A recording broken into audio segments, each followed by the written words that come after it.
A misericórdia divina, que perdoa o pecador, ela é injusta. Nós somos seres insuficientes, seres imperfeitos, que buscamos uma suficiência, que buscamos uma perfeição. E até aqui, temperança e fortaleza, de certo modo, é algo que você pode fazer com você mesmo. Só que nós não somos seres feitos para dar conta da vida sozinhos. Não fomos feitos para ser só. O ser humano, ele necessita de outro ser humano. Somos seres gregários, né? Somos animais sociais, não apenas racionais, né? Nós vivemos em sociedade. E é claro que quando a gente vive em sociedade, cada um de nós tem os seus desejos, cada um de nós tem as suas visões, nós vamos ter que conviver. E a convivência em sociedade, ela também pode ser ou virtuosa ou viciosa. A virtude da justiça tem a ver com essa virtude de ordem social. É quando você procura, na convivência com os outros, você buscar aquilo que é um bem comum para todo mundo. Isso já vai trazer para você, veja que interessante que é a justiça, ela meio que se torna quase que um critério para você já também saber da temperança e da própria fortaleza. Porque às vezes você vai suportar um mal que talvez você esteja sofrendo, mas porque existe um bem que alguém estaria ganhando em virtude daquilo. Volto ao exemplo de Sócrates. Quando Sócrates ele aceita aquela injustiça pessoal, ele percebe que se ele fugir àquela justiça da cidade, ele cometeria um ato que iria contra a justiça como a virtude. Ele estaria minando aquela mesma sociedade. Existe esse dilema das leis da sociedade, de quando tem também, acho que é na trilogia do Édipo, se eu não me engano, eu sempre me esqueço de Antígona, né, que tem um grande dilema, que é o fato de que a lei, né, diz que eu de cabeça não sei se vou me lembrar, vou me lembrar de fragmentos apenas, mas é basicamente as irmãs que querem enterrar o corpo do filho que foi morto em batalha na sua cidade, que é a lei divina que manda que seja assim. E, no entanto, a lei dos homens não permite que isso seja feito. E aí eles vão contra a lei, porque tem certas leis maiores do que as leis da cidade. Esse conflito entre, né, a lei divina, a lei natural e a lei da sociedade é uma constante, né, permanente. E, no entanto, muitas vezes, para você cumprir aquela lei, a lei de cima, você pode causar um mal impensado nessa justiça dos homens. Se você ganha uma eleição com 51% dos votos, você não tem nem a maioria da sociedade, nem a maioria dos eleitores, se for pensar bem. Mas você teve mais do que o segundo colocado. Isso não te dá o direito de fazer o que você bem entende. Assim como quem perdeu também não dá o direito a fazer o que bem entende. Se nós vamos viver em sociedade, como é que vai conviver? Como é que dá liga nisso? Olha que difícil que é a virtude da justiça. Porque às vezes você vai ter que suportar aquilo que é contrário aos teus valores e às tuas crenças, porque a lei do bem comum, a regra do jogo, digamos assim, se você for contra, ela é pior do que o próprio adversário. Significa dizer que a virtude da justiça ela é uma virtude social. Ela, de certo modo, expressa a virtude do corpo social nas leis. Quando você olha para uma lei de um estado, de um país, idealmente falando, ela deveria expressar, espelhar o conjunto das virtudes do bem comum. Quais são os bens, as finalidades daquela sociedade que ela quer defender, em que quer colocar a lei para botar uma certa ordem na convivência? Olha, vamos conviver desta forma.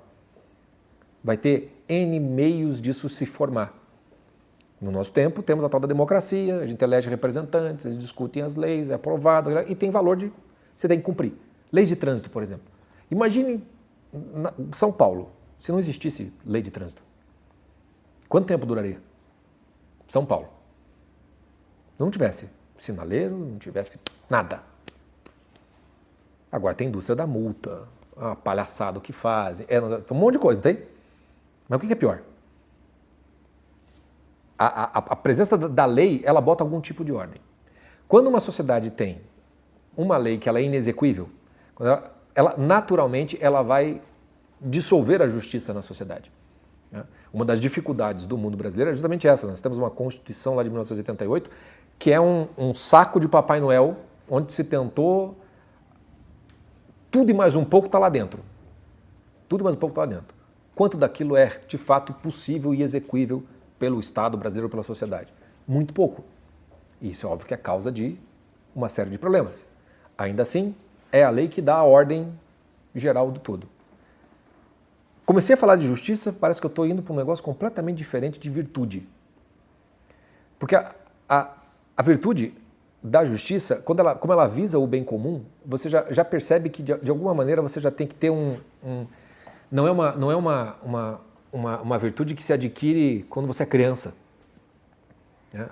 Uma criança, quando você educa ela para ser justa, ela dificilmente vai saber fazer essa avaliação. Você ensina ela para ser generosa, né? Você ensina ela para ser boa, né? Mas justa, talvez demore para ela entender. O que não significa que ela não tenha nela, digamos assim, não é bem um desejo, mas uma espécie de justiça natural, inata. A criança sabe quando ela está sendo injustiçada. Né?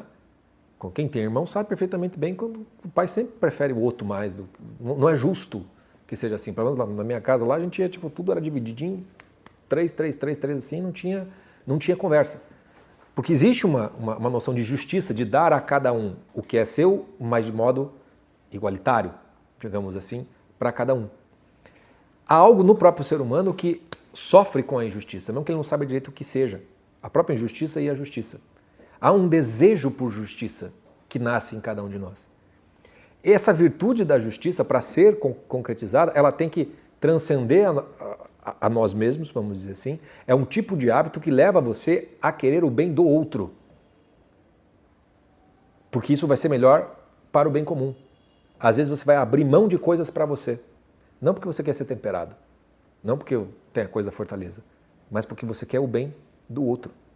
O fundamento da justiça, no final das contas, vai estar numa benevolência para o outro. Óbvio que vai estar para você mesmo, porque se o outro está bem, está feliz, você também está feliz. A ideia de bem comum significa que todo mundo está partilhando desse bem em alguma medida. E temos a necessidade, digamos assim, de agirmos em virtude desse bem. Se a gente quiser colocar em termos, vamos dizer assim, cristãos, o fundamento da justiça é o amor ao próximo. Inclusive, se a gente for colocar a dimensão cristã, a gente já bota um baita de um problema, porque a dimensão da misericordiosa, da misericórdia de Deus, ela é injusta. A misericórdia de Deus é injusta, porque ela não dá aquilo que o sujeito merece. Ele não castiga o sujeito por aquilo que ele fez, ele perdoa. Quando o sujeito está arrependido, etc, etc, etc. Mas é um problema para quando você quer ter a justiça tal como a gente a entende aqui, como esse bem comum, cada um dando o que é seu. Se você descumpriu, tem a lei que vem com a punição, com o castigo. A misericórdia divina, que perdoa o pecador, ela é injusta. Ela trata de algo que você não merece, digamos assim.